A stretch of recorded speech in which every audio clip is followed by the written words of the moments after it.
for years that the vast majority of EBT recipients don't really need it, that they're not going to starve to death without it, and that a large number of them are lazy. Like they don't want to put the work in, and they'd rather live off the system. Why the hell would they ever buy into the system? Why would these people buy a house? Why would they get a job? Why would they pay their taxes if some Haitians are just going to be able to like come over and live much more royally than them? You can get lobster and caviar on food stamps. We've covered this. You can get truffles. So why are people who weigh 300 pounds on SNAP? Is there no weight limit for a free food program in this country? Are you kidding me? Free food?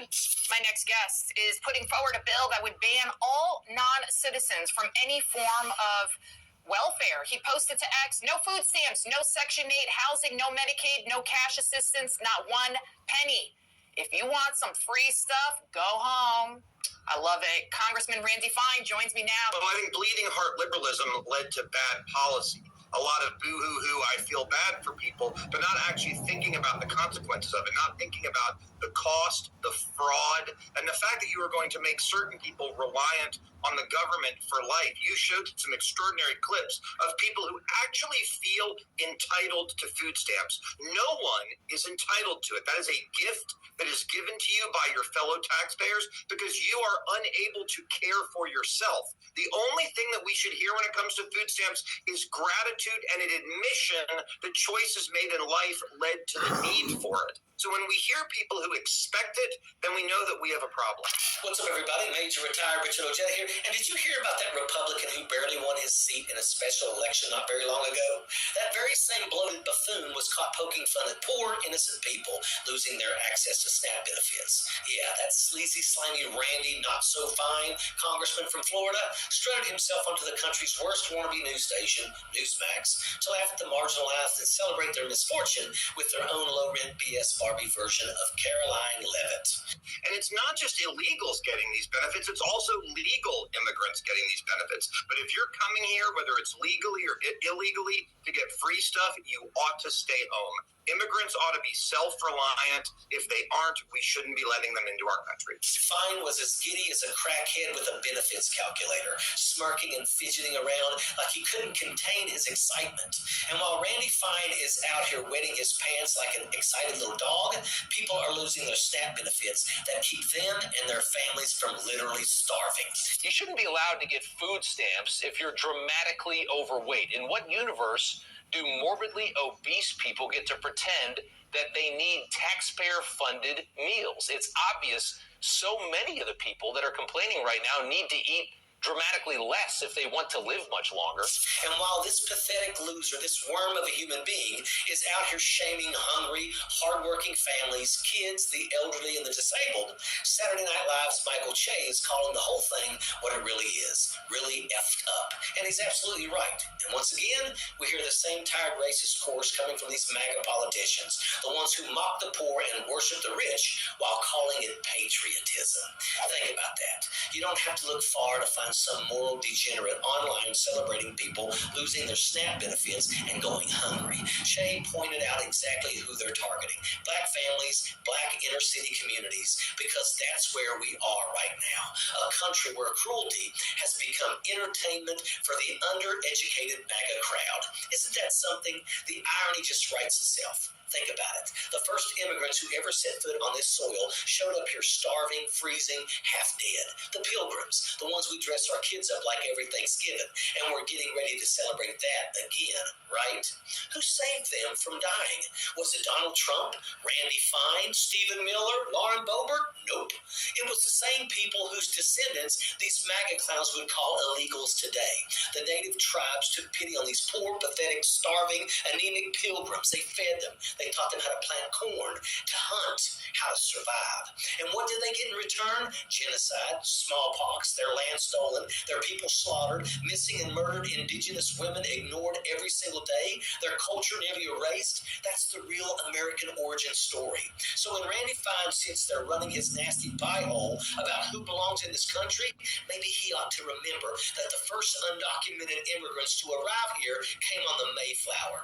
And this nation only exists this because the people who were already here chose mercy instead of the hate in which he attunes himself to.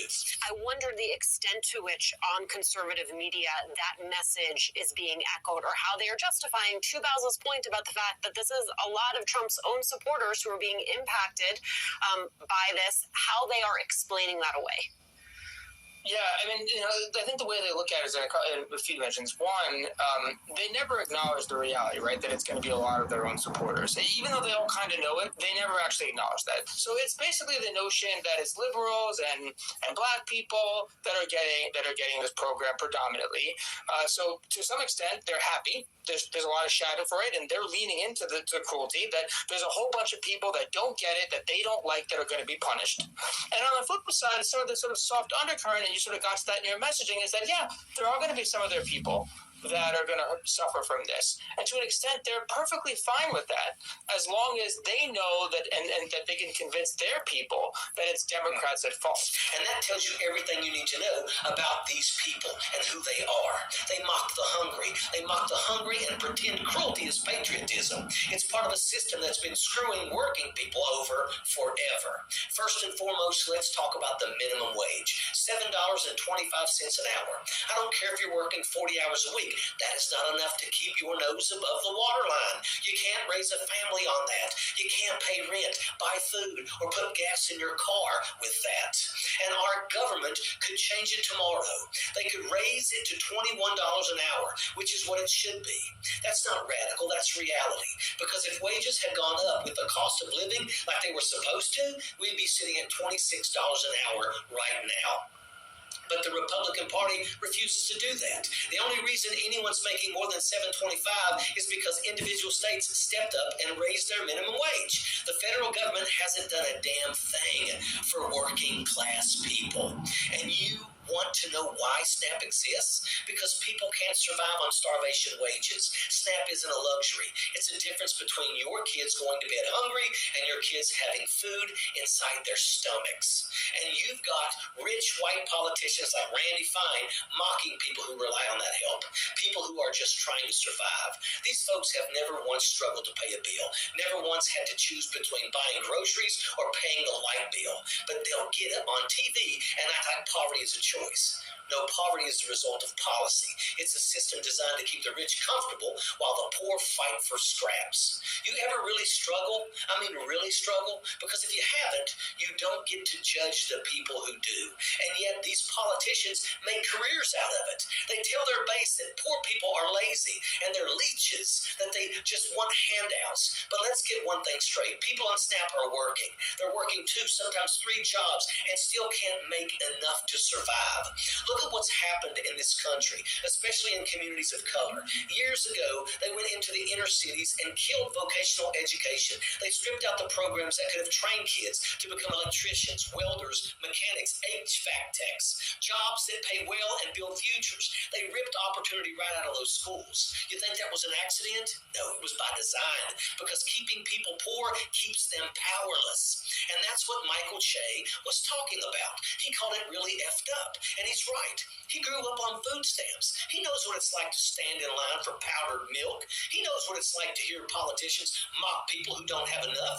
It's not funny, it's cruel. But cruelty is the point for these people. They want you angry at the wrong people, angry at the poor, the immigrant, the single mom, instead of billionaires who's robbing you blind. Why shouldn't inner city kids want to be mechanics, welders, or plumbers? There's pride in that work, but those opportunities got gutted, just like they did in poor white communities across Appalachia. The deck's been stacked against working class people for decades.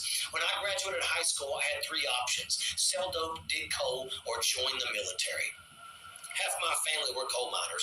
My grandfather died in a mining collapse. That's not a future. That's a death sentence. Selling drugs wasn't a future either. I saw where that road led. So I joined the military because that was the only way out. And if I hadn't, I probably would have been stuck working retail or flipping burgers for a corporation that doesn't give a damn about me or my family. That's the story for millions of Americans.